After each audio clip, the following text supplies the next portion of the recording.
Hey everyone, what's poppin'? What's tea? It's your girl Spicy Niche, and I'm here to talk about none other than The Men's Club, episode 9 and 10. Let's get into it. So we open this episode with Tayo and Tierra in bed. She says that she's been sober for 330 days, and he's really proud of her. And I think so are we as an audience. And then Hadiza walks in like she owns the place and tells Tayo that they didn't get the contract that they've been working so hard on. But Tayo states that he's already been spending the money from the loan that he took out to build the construction company in efforts to get this contract. Now, as they go to sit on the couch, I love how Tiara sits in between them, and she states, hey, Tayo, I can ask my dad to give you a contract, and Tayo says no, he doesn't want any help from her. Now, Hadiza states that she's really happy that they're back together so she can stop hearing about Tiara, as we all are. And then when Tayo leaves, they have like a heart to heart where Tiara is like, oh, was he really talking about me that much? And Hadiza was like, yes, like he kept talking about you. And then as the businesswoman that she is, Tiara is like, hey, Hadiza, if you want to come to my shop and buy anything anytime, just let me know. And I love that whole heart to heart situation because if you guys remember in my last videos, I was really wondering how this was all going to work, but I'm glad the ladies are mature enough to put their differences aside and move forward. Lanre is still shunning his mom. Next, we move on to see the Garbers in the parlor where Aminu's father is shouting at Kojo because I guess this was what Patrick and Jasmine were cooking up. They made Kojo, his paperwork looked like he invested more into a company that they were already on the verge of shutting down than what they initially wanted to invest. And in the midst of all the screaming and yelling, it looks like Aminu's father then has a heart attack. Next, Lewis and Lola are going to fight Tonye in court. Now, while they're getting ready, Lola says that she suggested that Lanre come and take her mom to the appointment. And then Lewis is like, I thought we were going to stay out of this. But Lola said, well, we need the help, and who better than someone who actually, cares for her and, loves her. And so while this is going on, Tenny comes in and she's like, oh my gosh, Lanre has to take me. And that's when Lanre tries to form cool guy and is like, oh, I don't even care. Like, I'm not going to sit here and beg for you back if that's what you think. Let's go. But then as soon as they get in the car, here he goes again asking her, like, what was it that made you leave? What is the issue? And Tenny's kind of fed up and she's like, you know what? I can leave and take a taxi. But my issue with this scene was that the volume of the music was too loud. Like it was in the forefront of the audio of them speaking to where I really had to strain to hear the conversation that they were having. Tayo and Hadiza are now in the office trying to figure out how they can get some of the money back. And so at this point, Tunde walks in, and Hadiza is like, "Hey, Tunde, do you know anybody who's looking to hire people for construction?" And Tunde is like, "Yeah, Funmi's dad is looking to build a new project or something," and so he calls Funmi. Then all the Garbers are in the hospital, in which Aminu's father did have a heart attack. Now, did you see Aminu's mom crying? I actually wanted to laugh. This lady said, like I was like, girl, I can act better than that, honey. But anyways, moving on. Lewis and Lola come back from court in which Tonye tried to spin it and say that Lola was abusing their child.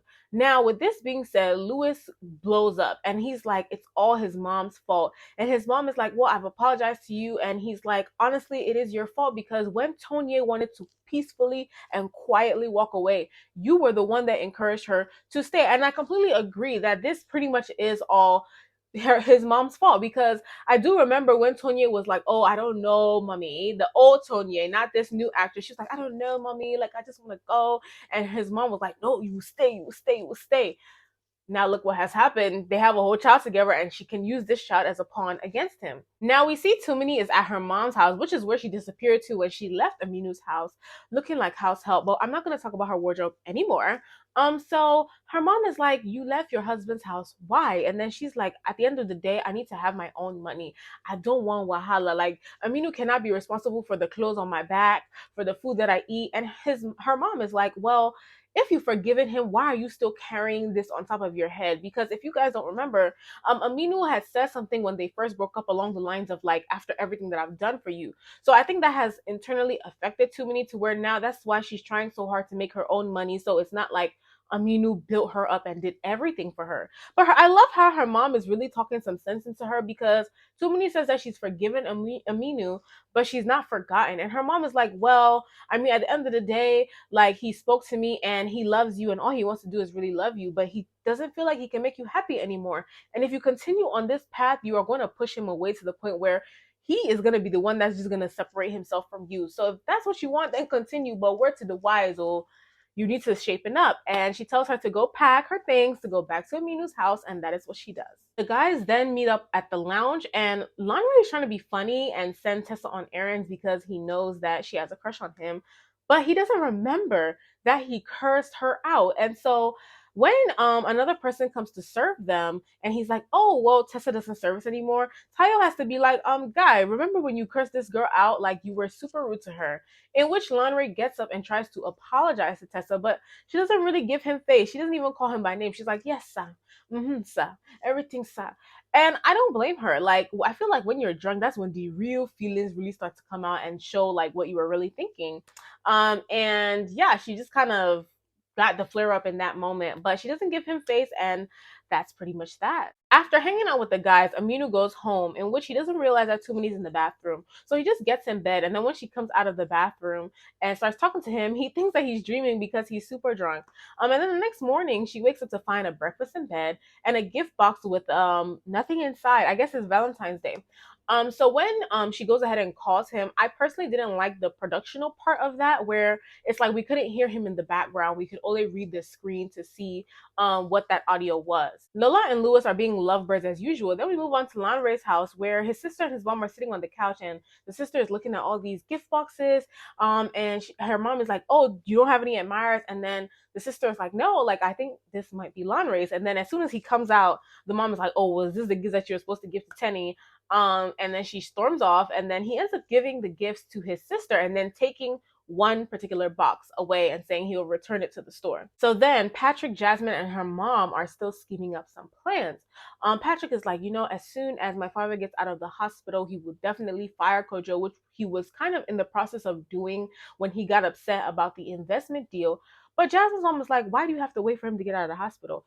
It's time to act now. Barge into the office and make them know that you are the new CEO and everything like that.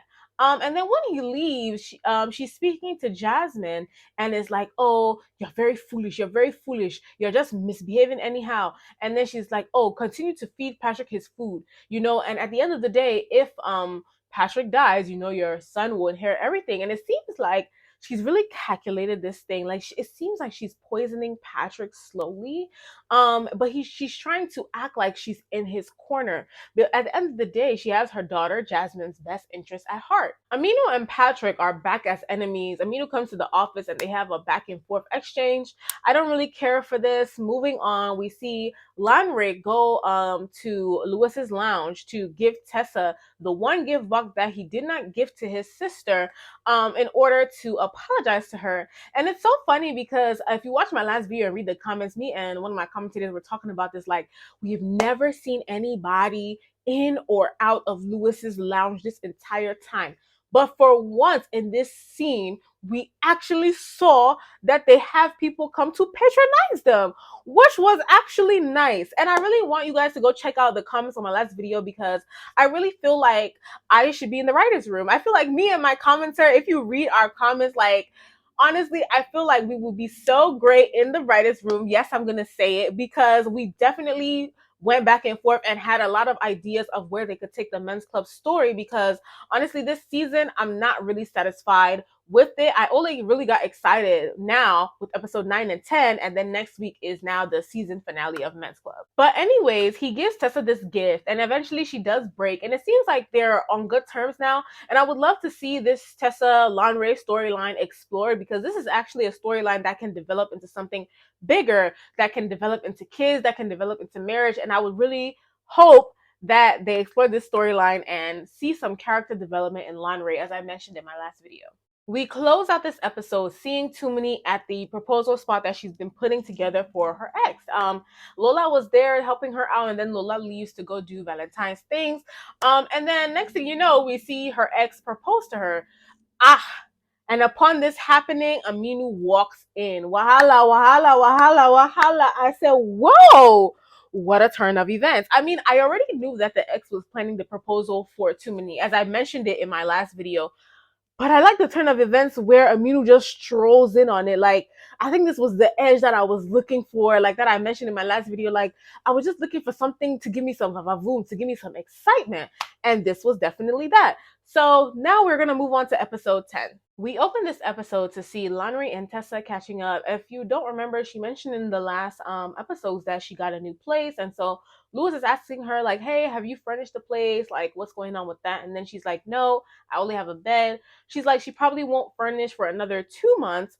And I guess Lanre offered to buy her a TV because then he's like, oh, send your account details. So when all the guys show up, she gets up to go do her work. And then, what's his name? Tayo is like, oh, you've not bought me a TV, or you've not asked me for my own account details, but you're buying Tessa a TV. And then he's like, oh no, we're friends, like I just want to give her a nice housewarming gift. And then Lewis is like, oh, me, she's my employee. I didn't even know that she was moving. And then Lauren is like, well, employee and friend are two different sectors. Lewis then asked Lanre, guy, like, how far with the conversation that you were supposed to have with Tenny? So then they flash back to that. And so basically on Valentine's Day, the conversation that he had with Tenny was just around why he couldn't be in a relationship with her. And she states that, your mom did mention some things that did have me thinking. She was like, I personally don't want to get married. She was like, I personally don't want to have kids. And you can't sacrifice those things for me. And then Lanre being crazy in love is like, oh, I can sacrifice it. I love you. I'm like, guy, let's be so honest. When you sacrifice something for somebody and it's not what you actually wanted within yourself, at some point you're going to get tired and you're going to start to resent that person. Like, let's say they were to get married. Eventually, I could see the storyline kicking off to, oh, Lanre now wants to have kids and he can't deal with the fact that she doesn't want to have kids. And she even says that she doesn't want to even raise kids, even if they were to do like adoption or something. I mean, like, I completely understand her age. She states that she won't be able to, live with herself if Lanre was to sacrifice everything for her. She said, at this point in my life, I just want to live, love, and have great sex. That's it. And I can't believe Lanre is really crying. Like, I really saw tears drizzling down. I was like, oh my gosh, he was really in love with this woman. Okay. But no, I'm really glad that we are wrapping up this entire storyline because I just didn't see any character development with Lanre happening if he just continued to date older women. We flash back to the guys in the lounge and Lewis is like, I mean, she's right. Like, you deserve the best. Like, you deserve all those things that you want. But what I do know is that she loves you very much. Now, at that point, there was some type of glitch in the audio at 8 minutes and about 15 seconds. Again, like, I don't know what's going on with the production. Even in this next scene where Tayo comes home to see Funmi and Tiara sitting on the couch, there is another glitch. But anyways, Funmi comes to say that, Tunde is not answering her calls. I guess he found out that her and Tayo used to sleep together, and she was like, I know I cheated, but I can't believe all this is happening. And so Tiara is really there comforting her and is like, oh my gosh, we'll sort it out. And then what she does is offer Tayo a contract in exchange that he will help her get Tunde back. And Tayo was like, listen, I don't do bargaining for contracts. I earned them. I earned the contracts, so he disagrees to even do that for her. But then Tiara steps in and is like, oh my gosh, no, Tayo, we're going to do everything that we can to help. And Tayo is giving Funmi eyes, like, don't mention it in front of Tiara. But I really feel like he should have just been honest with her. Like, it'd be worse later on if she should find out that this is what happened. And since they're starting this relationship on a new path, I just really would have liked to see him just be honest. But Tiara tells him, listen, it's like, you either take this deal where you help Funmi get Tunde back and take this contract, or you accept a contract from my dad. And he accepts the latter, which is to help get Tunde back with Funmi. Aminu then goes to tell how his Valentine's Day went, and we start where we stopped in episode 9, where he kind of walks in on Tumini and the whole proposal. And he tells Tumini, like, are you pausing because you want to say yes? And then Olu pops up and is like, oh, girls never forget their first love. I'm back. I've divorced my my ex-wife and now I'm here. So you rich guys, you like to control and do all this stuff. So after all the serene that he did, Aminu then tells Tumini, like, do you want to handle this or should I? And then Tumini gives him a look like he should handle it. And then Aminu was like, he paid a deposit. Like, what does he owe you? Does he owe you anything? And then Tumini is like, yeah, he does owe me. He only pays a deposit. In which he's like, oh yeah, bros, send her the rest of the money. Send her the rest of the money for all this proposal shenanigans. And then Olu tries to puff chest like, oh, I can afford it. And then Aminu humbles him well, and says that, you're thinking that you have money because of that your father's small company. I will buy that company from you all and I will tear it down to the ground just for fun. Since that company is making you think that you have money. He really insulted that Olu guy, and he deserves it because I'm like, where do you get the effrontery to just think that you can come back into somebody's life after you broke up with them, went and got married, and then now after some time you feel like, oh, now that I've divorced, that person should be sitting down waiting for you? Absolutely not. Too many even goes on to tell him, by the way, you weren't my first love. I said yes. Give it to him, give it to him. It seems like we're finally seeing some resolve between Aminu and Tumini.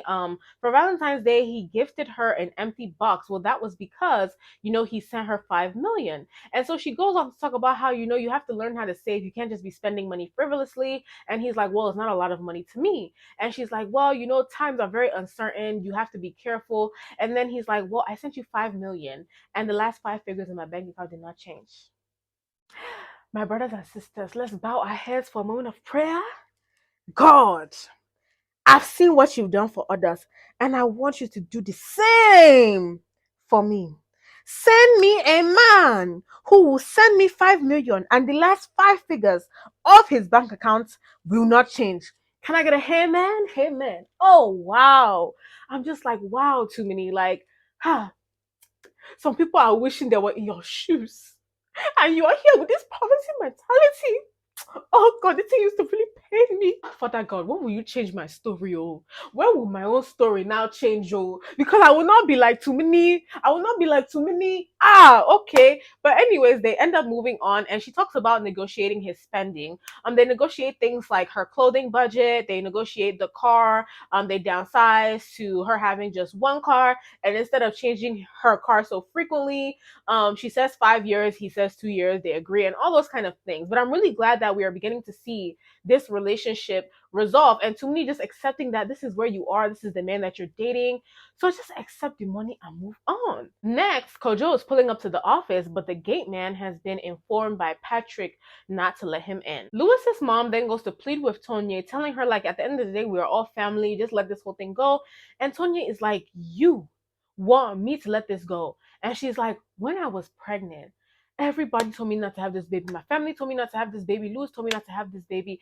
It was you, upon your encouraging and your promise that I would get Louis back, that I now had this child. So now everybody will deal with the repercussions of the actions that you caused. And it really is Louis's mom's fault that all this is happening. Like, and she needs to own up to her part of this whole blame and try to see how she can rectify the situation, honestly. But I sincerely think that Tonya cannot continue in bitterness. She needs to get a job, get a man, find something safe to do, because, like, honestly, how long is she gonna stay in this bitterness? Because at the end of the day, it's only gonna hurt her. And she thinks that she's hurting Lola and Louis, who will still probably be in love. Meanwhile, you will be alone with this child that you have to have forever, and it's going to take away time from you even being a good mother, because you're just going to be so bitter about the entire situation. Koja had called Aminu to say that Patrick instructed the gate man that he shouldn't be let in. So Aminu and Kojo show up at Patrick's house while Jasmine and her mom are seated. And Jasmine's mom tries to be like, oh, we don't yell here, do this. And Aminu shuts them both down. And it's like, please, this does not concern you. And confronts Patrick head on. And then Patrick is like, oh, I'm supposed to inherit 50% of the company. I was with him when he went to go redo the will, when he found out that I was his son. And just basically says that, at the end of the day, he will take them down. And Aminu is just like flabbergasted at the whole thing, because he's like, why does Patrick keep talking about death? His father is still very much well and alive. And yeah. We move on to see Louis, Lola, and the lawyer trying to figure out how they can clear her name in court. And they're thinking the same thing that I was thinking. When they said that she was gonna bring the babysitter to the stand in the next hearing, I was like, why not just tell the babysitter that you will pay her? Like, and that's exactly what they do. They say, oh, let's try to get to the babysitter during the court date and figure out where she is. Maybe we can actually pay her to tell the truth and shame the devil. And I mean, in life, everything is money. This babysitter, how much are they really paying her salary? If you give her an offer she can't refuse, she will probably get on the stand and tell the truth for you. And honestly, I think she's tired. She may even be tired because if you notice, like throughout the season, it seems like Tonya is really kind of low key mistreating this babysitter or whatever she is. She always be dismissing her. Oh, handle the child. I don't have time for that and stuff like that. So I'm interested to see if we can get some kind of resolve to this situation. While this is going on, Tenny's also in the room, and then when everyone leaves, she speaks to Lola one on one and tells her, like, I'm thinking about moving back to London. Like, she's like, my sister is there, she can take care of me. And of course, Lola's like, oh no, mom, you should stay. Like, we're here for you. And then she's like, but honestly, I just don't want everybody to have to put their life on pause for me. And I love Tenny. She's so selfless in this situation because, some people will be like, everything goes scatter for me, but she's like, no, like life goes on, like everybody can't pause because of me. Then she also tells Lola that she should continue with the IVF proceedings, and I'm so happy to hear this because I'm like, okay, it seems like we're finally going to get a resolution, because now if she's out of the picture, it can allow Lanrid to pursue things more seriously with Tessa. And then also, like, hopefully maybe in the IVF Lola gets pregnant. As I said in my last video, you can tell we're getting to the end of the season, as in next week are the last episodes of The Men's Club. But I'm really happy to start to see some character resolution and a little bit of character development potentially. But with that being said, it's like, of course, once The Men's Club just start getting good, it's about to end. And that's what they always do to us, to give us a cliffhanger to watch the next episode. Then we now move on to the closing of this episode, where we see Aminu and Tumini. They're doing a photo shoot. I guess this is a part of their PR to, market Tumini as Aminu's lovely girlfriend. Now, with that being said, while all this is happening, Aminu gets a call from his mother, and then it like stops there. He has like a face of shock. So I'm guessing maybe his father died. And if that is the case, then I know a lot of turmoil is about to go down. Patrick is probably going to inherit 50% of the company. Maybe he will even end up dying like later on because of the poisoning of Jasmine's mom. And then if that is now the case, and now Naz is now the person who is supposed to inherit from Patrick, that side of the company, it's just going to be a lot going on. But let me know what you guys thought of The Men's Club down below. I'm super sad that it's ending now. Like, I know I've talked my ish the whole season, but I feel like it's just finally now getting good and it's about to end. But I really do hope like you guys go watch my last video and the directors take the advice that me and my commenter were going back and forth about, because I really do feel like it will contribute to the development of the characters. And I really do feel like I should be in the writer's room. Like, I'm going to put it out there. I feel like we just need to see something more in the next season. And I really hope, they do take all the advice that I've said up until this point and really do fix, all the productional issues. Like, if you want someone to watch The Men's Club before it comes out so I can note the production issues, no worries. Send it to me because I have a very keen eye. But it's just too many little like minute details that have gone like missing and are in the final episodes on Prime Video at that I'm just like, come on now, guys, you have to do better.